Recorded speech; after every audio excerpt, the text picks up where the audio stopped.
We get to continue today with Moses in the book of Exodus as we continue to work through the scriptures in chronological order. We're ready for Exodus 3 and 4 today. So, starting with Exodus 3. Now Moses was tending the flock of Jethro, his father-in-law, the priest of Midian. I'm going to stop there for a second because earlier in chapter 2, we saw his name as Reuel. So you need to understand that Reuel and Jethro are the same person. And often people had two names. We see that even up into the New Testament, where there are different peoples, different people groups. And so for the Hebrew people, he might be known by one name, while outsiders, he might be known by another name. And by a different group of outsiders, another name. But they're referring to Jethro. So Jethro and Reuel, same person, just so that you understand that. Let me go back to where I was here. He led the flock to the far side of the wilderness and came to Horeb, the mountain of God. Okay, so I just said there were two names for Jethro. There's two names for Horeb too. The other name for Horeb is Sinai. So Mount Horeb is Mount Sinai, a mountain that is so critical to the Jewish people throughout history and even today.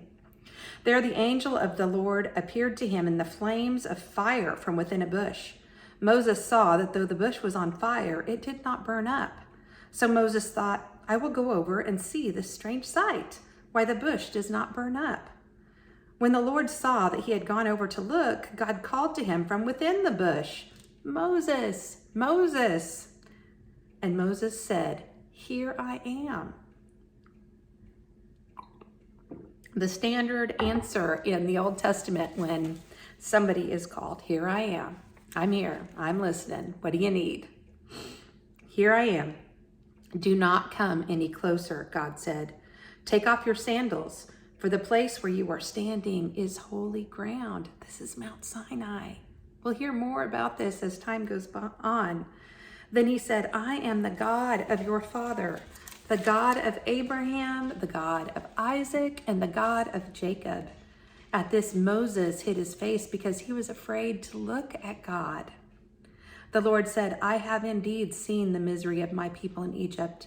I have heard them crying out because of their slave drivers, and I am concerned about their suffering. So I have come down to rescue them from the hand of the Egyptians and to bring them up out of the land into a good and spacious land, a land flowing with milk and honey, the home of the Canaanites, Hittites, Amorites, Perizzites, Hivites, and Jebusites. And now the cry of the Israelites has reached me, and I have seen the way the Egyptians are oppressing them. So now go, I am sending you to Pharaoh to bring my people, the Israelites, out of Egypt. But Moses said to God, Who am I that I should go to Pharaoh and bring the Israelites out of Egypt? And God said, I will be with you. And this will be the sign to you that it is I who have sent you. When you have brought the people out of Egypt, you will worship God on this mountain. Moses said to God, Suppose I go to the Israelites and say to them, The God of your fathers has sent me to you, and they ask me, What is his name? Then what shall I tell them? God said to Moses, I am who I am. This is what you are to say to the Israelites. I am has sent me to you. I am. That's the literal translation of what God gave Moses as his name. When we look at it and translate into English letters, we come up with YHWH or JHVH.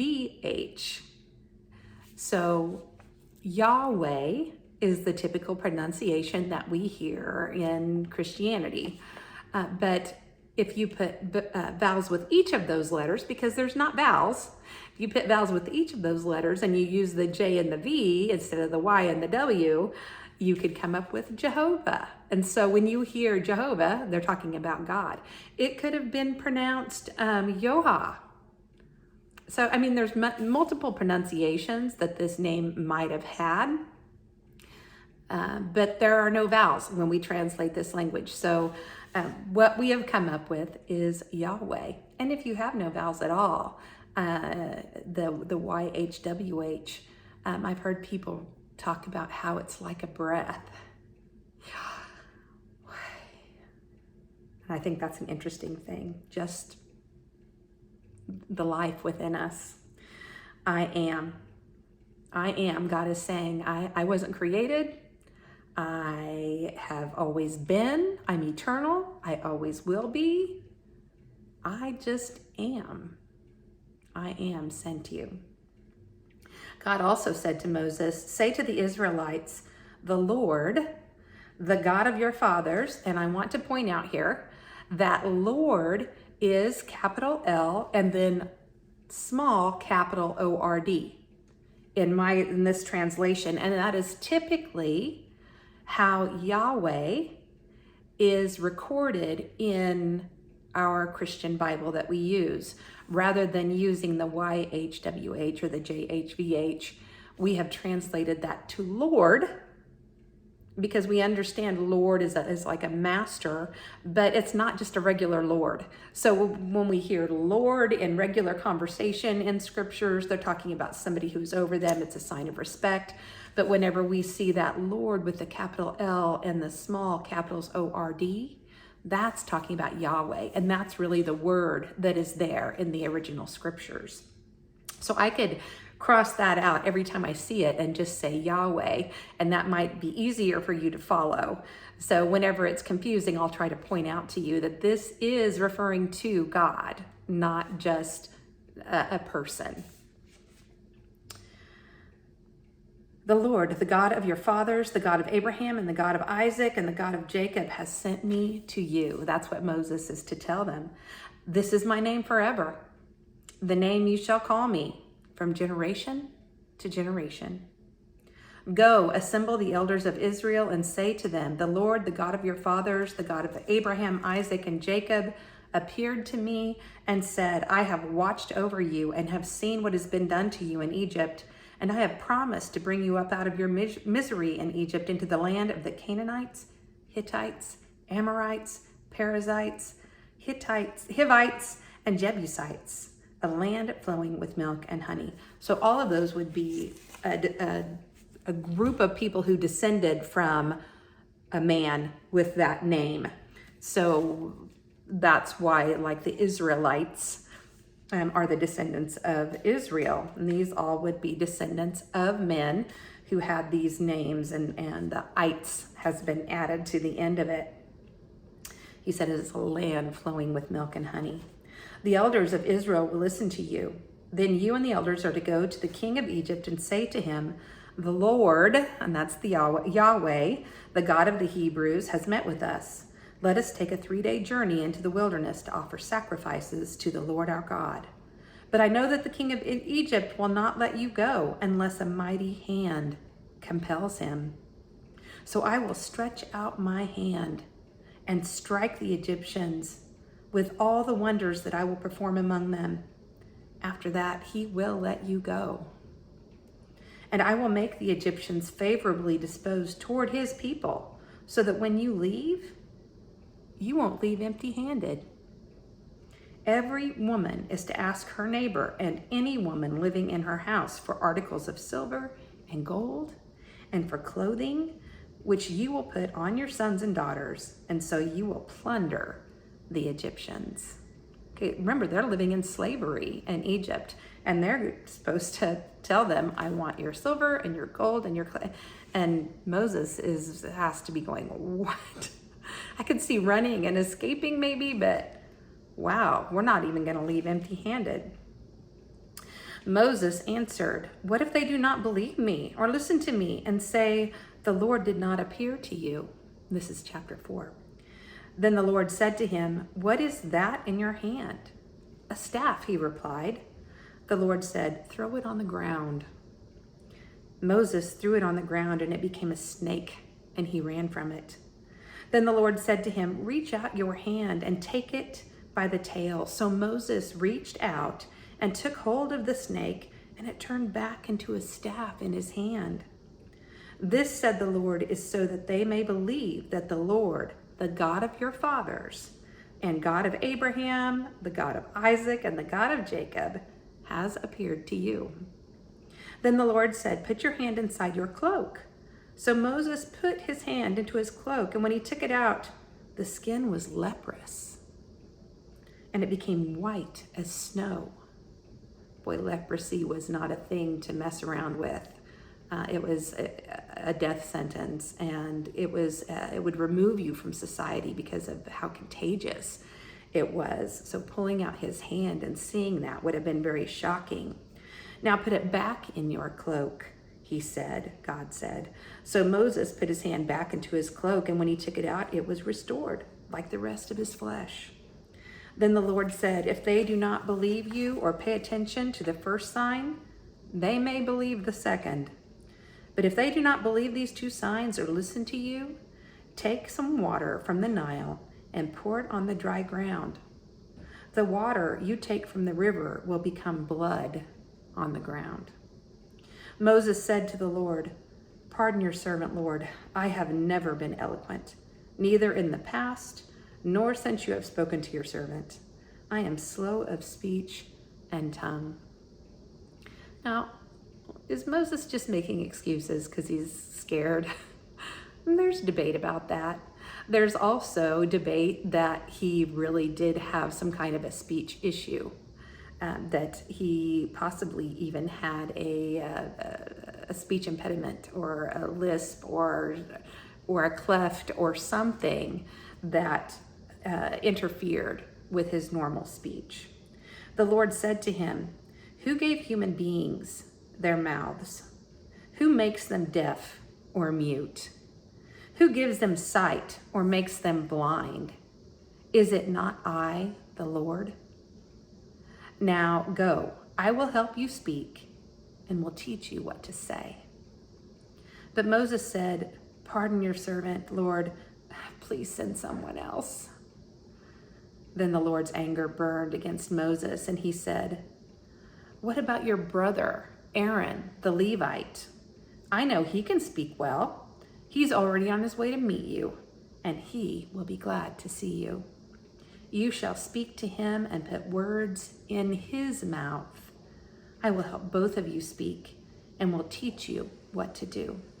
He will speak to the people for you, and it will be as if he were your mouth and as if you were God to him. But take this staff in your hand so you can perform the signs with it. So we learn here that Moses has a younger brother, Aaron, and probably was born even while he was living. Maybe it wasn't even a younger brother. Maybe it was an older brother. I don't know that it says younger. Probably an older brother, since the baby Hebrew boys were killed. So he would know who this is. I mean, he knew that the Israelites that were in slavery there were his people. So he would have known who his family was, who his mother was, who his sister was, who Aaron was. He would have had that familiarity because he would have grown up knowing he came from those people. And until a certain age, he lived with them. He would have lived with his sister Miriam, who we'll hear about later, and his brother Aaron, who is going to help him. Then Moses went back to Jethro, his father-in-law, and said to him, let me return to my own people in Egypt to see if any of them are still alive. And Jethro said, go, and I wish you well. Now the Lord had said to Moses and Midian, go back to Egypt, for all those who wanted to kill you are dead. So Moses took his wife. We don't often hear about Moses' wife, but he had a wife. We were introduced to her in the last reading. Moses took his wife and sons, put them on a donkey, and started back to Egypt. And he took the staff of God in his hand. The Lord said to Moses, when you return to Egypt, see that you perform before Pharaoh all the wonders I have given you the power to do. But I will harden his heart so that he will not let the people go. Then say to Pharaoh, this is what the Lord says, Israel is my firstborn son. And I told you, let my son go so he may worship me. Let all of these descendants of Jacob, of Israel, go so they may worship me.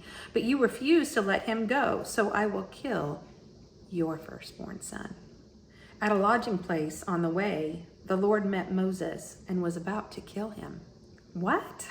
Where did this come from?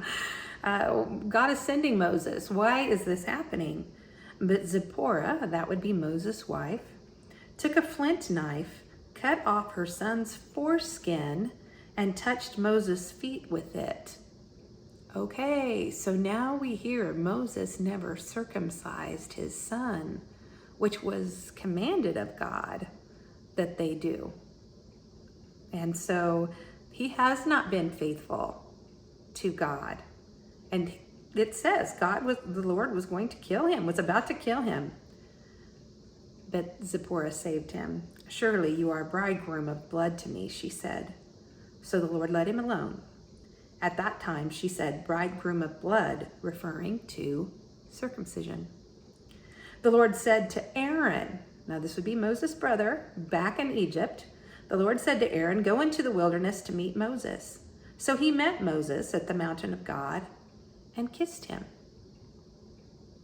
It must not be that far away if Aaron went to the mountain of God. But he went and he kissed him. Then Moses told Aaron everything the Lord had sent him to say, and also about all the signs he had commanded him to perform. Moses and Aaron brought together all the elders of the Israelites, and Aaron told them everything the Lord had said to Moses. He also performed the signs before the people, and they believed. And when they heard that the Lord was concerned about them and had seen their misery, they bowed down and worshiped. So Moses is on his way. Aaron has met him. They are the team that God is sending to set his people free. We'll see what happens tomorrow. Hope you'll be here.